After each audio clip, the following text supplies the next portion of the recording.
Hello friends, welcome to your own channel daily commodity. तो आज हम बात करने वाले एक ऐसी कॉमोडिटी या ऐसे कॉमोडिटी एग्रीकल्चर प्रोडक्ट के बारे में जो कि जिसका जो यूज़ है मोस्टली 7000 ईयर्स अगो से भी पहले किया जा रहा है। और इसका यूज़ है जो नॉर्मल अल्कोहलिक ड्रिंक होती है उसमें भी किया जाता है। और ये एक ऐसी कॉमोडिटी जिसका जो यूज़ होता है ऑलमोस्ट 100% इसका यूज़ किया जाता है। इसकी कोई भी चीज़ बाहर फेंकी नहीं जाती। इसका जो यूज़ है बहुत ही ज़्यादा है। जो सस्टेनेबल फाइबर भी बनता है वो भी इसके थ्रू बहुत ही अच्छी तरह से बन पाता है। और ये मोस्टली बहुत ही अच्छी क्लाइमेटिक कंडीशन में ज़्यादा इसका जो प्रोडक्शन है वो अच्छी तरह से हो पाता है। तो ऐसी ही कमोडिटी का हम एनालिसिस करने वाले हैं। उस कमोडिटी का नाम है कॉटन कमोडिटी का एनालिसिस। उसके फंडामेंटल्स, वो कंपनी जो कॉटन कमोडिटी है वो किस तरह से वर्क कर पाती है, उसका जो प्राइस फ्लक्चुएशंस है मार्केट में, कमोडिटी मार्केट में वो किस तरह से हो पाता है, उसके फैक्टर्स कैसे, कौन कौन से फैक्टर्स की उसकी जो प्राइस, कॉन्ट्रैक्ट का जो प्राइस है मार्केट में उसमें ज़्यादा फ्लक्चुएशन लाता है। तो उन सब चीज़ों के बारे में हम जानेंगे। तो आपको याद दिला दूं कि अगर अभी तक आपने हमारे इस चैनल को सब्सक्राइब नहीं किया हो तो डेली कमोडिटी को ज़रूर सब्सक्राइब कर दीजिएगा। अब हम बात कर लेते हैं कॉटन के बारे में। ऐसा नॉर्मल कमोडिटी, तो कॉटन एक ऐसा प्लांट है जो कि फ्लफ़ी होता है बाहर से। उसकी जो ट्रॉपिकल और सब ट्रॉपिकल रीजन में मोस्टली इसका जो हार्वेस्टिंग है वो ज़्यादा हुआ जाता है। इसका मतलब कि जो इंडिया जैसी कंट्री है जिधर जो क्लाइमेट है वो स्टेबल, या मतलब बोले तो हर क्लाइमेटिक कंडीशन फील होती है, तो उस तरह के कंट्री में इसका जो नॉर्मल है जो प्रोडक्शन है वो ज़्यादा हो पाता है। और टेक्सटाइल इंडस्ट्री को बहुत ही ज़्यादा हेल्पफुल या कमोडिटी है। हिस्टोरियंस और मैक्सिको वाले ऐसा कुछ बताते हैं कि इसका जो नॉर्मली जो इसका जो कंजम्पशन चालू हुआ तो ऑलमोस्ट 7000 ईयर्स अगो चालू हुआ था। और इसका जो यूज़ था मोस्टली जो क्लोथ होते थे उसके लिए किया जाता था। और जो गारमेंट्स होते थे, जो नॉर्मल गारमेंट्स होते थे उसका जो यूज़ है सिविलाइजेशंस का, वो भी इसके थ्रू कॉटन से ही चालू हुआ था। बात कर लेते कि कॉटन कैसे ग्रो किया जाता है। तो कॉटन को मोस्टली जो ग्रोइंग कैपेसिटी या ग्रोइंग क्लाइमेट चाहिए वो मोस्टली इसको सनशाइन चाहिए। और जो नॉर्मल जो फ्रॉस्ट होता है वो उसको चाहिए। जो उसकी जो प्लांटेशन है वो ऑलमोस्ट स्प्रिंग सीजन में किया जाता है। जो उसकी जो हार्वेस्टिंग है वो ऑटम सीजन में किया जाता है। और इसके जो सीड डालने का जो तरीका है इसके अंदर वो दो तरीके हैं। इसके अंदर एक फर्स्ट जो मेथड है वो है नो टिल मेथड, और जो दूसरा मेथड है वो है till method. No till method मतलब क्या हो गया कि ज़मीन को खोदना नहीं पड़ता। नॉर्मली इसके अंदर 1 और 2 इंच के बीच में उसके जो सीड्स होते हैं कॉटन के वो डाल देते हैं और उसके थ्रू अपने आप ही वो जर्मिनेशन करके वो स्प्राउट होते हैं। और जबकि जो टिल मेथड है वो एक जो मशीन होती है बहुत बड़ी, उसके थ्रू एक ज़मीन में एक लाइन की जाती है। उसके थ्रू लाइन से सिस्टमेटिक ऑर्डर में उसके जो कॉटन के जो सीड्स होते हैं उसको लाइन से डाला जाता है और उसके थ्रू जो कॉटन का प्रोडक्शन है वो हो पाता है। अब आपको जैसे पता ही होगा कोई भी कमोडिटी में इन्वेस्टमेंट करने से पहले आपको जो कंट्री है, टॉप 5 कंट्रीज है उसके बारे में पता होना चाहिए कि सबसे ज़्यादा जो प्रोडक्शन है उस कमोडिटी का वो किधर हो पाता है। तो वो सबसे पहला जो कंट्री है वो है इंडिया। इंडिया में टोटल 30,000 टन ऑफ जो कॉटन है वो प्रोड्यूस होता है। चाइना में 25,000, यूनाइटेड स्टेट्स ऑफ अमेरिका में 21,000, पाकिस्तान में 9,150 और ब्राज़ील में 7,800 मेट्रिक टन्स ऑफ जो कॉटन है वो प्रोड्यूस होता है। अब बात कर लेते हैं मेन यूज़ क्या है कॉटन के। तो मार्केट में मोस्टली कॉटन के जो 3 यूज़ हैं वो है कॉटन फाइबर। कॉटन फाइबर में मतलब क्या, कोई भी जर्सी बन रही है या कोई फिश नेट हो गया या कॉफ़ी के जो फिल्टर्स होती है या बुक बाइंडिंग होती है, तो उसके अंदर कोई भी नॉर्मल जो यूज़ होता है उसके अंदर कॉटन प्लांट का ज़्यादा यूज़ होता है। और जो सेकेंड जो यूज़ है वो है कॉटन सीड। मतलब क्या, जो लाइफ स्टॉक्स, मतलब जो भी कैटल्स होते हैं उनको जो खाने के लिए जो भी कुछ चाहिए तो उसके अंदर जो कॉटन का जो प्लांट होता है उसके अंदर जो कि नीचे का जो पार्ट होता है, दैट इज स्टॉक्स बोलते हैं उसको, तो वो एज अ फीड भी यूज़ किया जाता है फॉर अ कैटल के लिए।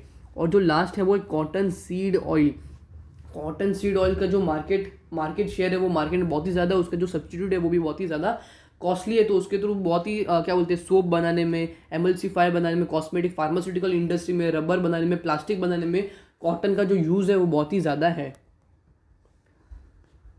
अब हम देख लेंगे कि ऐसे कौन कौन से फैक्टर्स हैं जो कि आपको जो जो नॉर्मल प्राइस होता है कॉटन का वो उसमें आपको ज़्यादा फ्लक्चुएशंस लाता है। तो जो फर्स्ट रीज़न है वो है ग्लोबल स्टॉक पाइल्स। सिंपल सी बात है, अगर कोई भी कंट्री, दैट इज इस जो एग्जांपल है वो हुआ था चाइना में। चाइना ने क्या किया, बहुत ज़्यादा जो कॉटन होता है वो सप्लाई वो उसको रिजर्व करता गया एक एट अ नॉर्मल प्राइस। और अपने अपने पास जो कॉटन का जो रिजर्व है वो चाइना के पास बहुत ही ज़्यादा है। और सिंपल सी बात है, अगर समझ लो चाइना के पास रिजर्व ज़्यादा है उसका, तो वो जब भी चाहे उसका जो प्राइस है मार्केट में फ्लक्चुएट कर सकता है। अगर समझ लो वो नॉर्मली अगर हाई प्राइस पे अगर समझ लो कॉटन चल रहा है उसको सेल करना चालू कर दे तो जो नॉर्मल मार्केट प्राइस है कॉटन का वो आपको डाउन ट्रेंड में देखने को मिल सकता है। जो सेकेंड रीज़न है वो है गवर्नमेंट पॉलिसी। गवर्नमेंट मतलब अगर समझ लो यूनाइटेड स्टेट्स ने एक बार किया था कि यूनाइटेड स्टेट्स ने जो भी कॉटन जो प्लांटेशन होता है उसके ऊपर सब्सिडीज दे दी थी फार्मर्स को। तो उसके कारण क्या हुआ, जो भी उनको जो नॉर्मल प्रोडक्शन या कॉस्टिंग होती थी वो बहुत ही कम आने लग गई। तो उसके कारण क्या हुआ, जो भी कॉस्टिंग आती थी मार्केट में, जो कॉन्ट्रैक्ट होता था कॉटन का, वो मार्केट में बहुत ही नॉर्मल प्राइस या चीप प्राइस में आने लग गए थे। तो उसके थ्रू भी गवर्नमेंट पॉलिसीज़ के इंडिकेशन से भी आपको जो कॉटन का जो प्राइस है वो मार्केट में ज़्यादा फ्लक्चुएट देखने को मिल सकता है। थर्ड रीज़न है ग्लोबल डिमांड। सिंपल सी बात है, अगर समझ लो कॉटन की जो डिमांड है मार्केट में, वो अगर समझ लो टेक्सटाइल इंडस्ट्री में भी अगर समझ लो कॉटन की जो डिमांड है वो आपको बढ़ती हुई देखने को मिल जाए, तो उसका जो प्राइस होता है वो आपको इंक्रीजिंग ट्रेंड में देखने को मिले। बट उसके अदर हैंड मतलब उसकी दूसरी तरफ अगर समझ लो कोई भी कॉमोडिटी का जो प्राइस है मार्केट में बहुत ही ज़्यादा बढ़ जाता है, तो उसका जो सब्सटीट्यूट होता है वो मार्केट में एंट्री लेता है। दैट इज़ पॉलिस्टर नाम की भी एक कॉमोडिटी जो कि बहुत ही ज़्यादा सस्ता है इन कंपेरिजन टू कॉटन।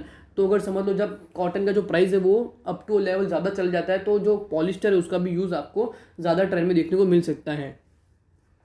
और जो फोर्थ रीज़न है वो है क्लाइमेट। तो आप कोई भी अगर समझ लो एग्रीकल्चर कमोडिटी में इन्वेस्ट करते हो तो आपको क्लाइमेटिक कंडीशन उस कंट्री का या जैसी कंट्री जैसे इंडिया और चाइना, उसको आपको ज़रूर देखना पड़ता है कि अगर समझ लो इंडिया में अगर समझ लो कॉटन फेल हो जाता है तो आपको जो डिमांड होती है मार्केट में या सप्लाई होती है मार्केट में ग्लोबली, वो आपको ज़्यादा डिस्टर्ब देखने को मिल सकती है। फिफ्थ पॉइंट है प्राइस ऑफ सब्सटीट्यूट। जैसे कि आपको पता होगा कि जो कॉटन है उसके बहुत सारे सब्सटीट्यूट, उसमें से एक है पॉलिस्टर। तो पॉलिस्टर जो बनता है, तो पॉलिस्टर बनता है किससे, purified terephthalic acid that is PTA नाम के एक जो एसिड है उससे पॉलिस्टर का यूज़ किया जाता है। तो सबसे ज़्यादा उसको प्रोड्यूस कौन करता है, चाइना। तो चाइना अगर समझ लो पॉलिस्टर बनाने की जो चीज़ है दैट इज़ PTA की जो चीज़ है उसको अगर समझ लो जो टेक्सटाइल इंडस्ट्री उसमें ज़्यादा ला ले इन कंपेरिजन टू कॉटन, तो जो प्राइस है कॉटन कॉन्ट्रैक्ट का वो आपको डाउन ट्रेंड में देखने को मिल सकता है। सिक्स्थ रीज़न है ऑयल प्राइस। ऑयल प्राइस मतलब क्या, अगर जो कॉटन का जो प्रोडक्शन होता है या हार्वेस्टिंग होती है उसके अंदर जो ऑयल का जो यूज़ है वो किस तरह से होता है। अगर उसको हार्वेस्ट करना है तो उसके अंदर बहुत ही बड़ी मशीन्स और टेक्नोलॉजी यूज़ होती है। तो उस टेक्नोलॉजी को ड्राइव मतलब चलाने के लिए ऑयल का या एनर्जी का बहुत ही ज़्यादा उसके लिए कंजम्पशन या यूज़ होता है। तो अगर समझ लो जो ऑयल है, ऑयल का प्राइस जो मार्केट में है वो अगर समझ लो आपको ज़्यादा देखने को मिलता है, तो जो कॉटन का जो प्राइस है वो भी आपको अप ट्रेंड में देखने को मिल सकता है, क्योंकि वो कॉस्टली हो जाता है इन कंपेरिजन टू मार्केट। और जो लास्ट रीज़न निकल कर आ रहा है वो है द US डॉलर। तो US डॉलर अगर समझ लो बहुत ही ज़्यादा अगर समझ लो वीक हुई, तो जो प्रोड्यूसर्स जो कॉटन प्रोड्यूस करते हैं उनको बहुत ही अच्छा खासा प्रॉफिट होगा या फ़ायदा होगा। और समझ लो जब US डॉलर स्ट्रांग हो तो जो प्रोड्यूस करता है कॉटन को वो उनको ज़्यादा अच्छा खासा रिटर्न नहीं मिल पाएगा। इसका मतलब क्या होगा, जो अपोजिट रिलेशन होता है वो आपको देखने को मिल सकता है कॉटन का और US डॉलर का। तो होप करता हूँ कि आपको जो कॉटन का हमने जो एनालिसिस किया, कॉटन कॉमोडिटी का जो एनालिसिस किया है वो आपको अच्छा लगे। अगर आपको वीडियो अच्छा लगे तो वीडियो को लाइक, शेयर और सब्सक्राइब ज़रूर कर दीजिएगा। Thank you.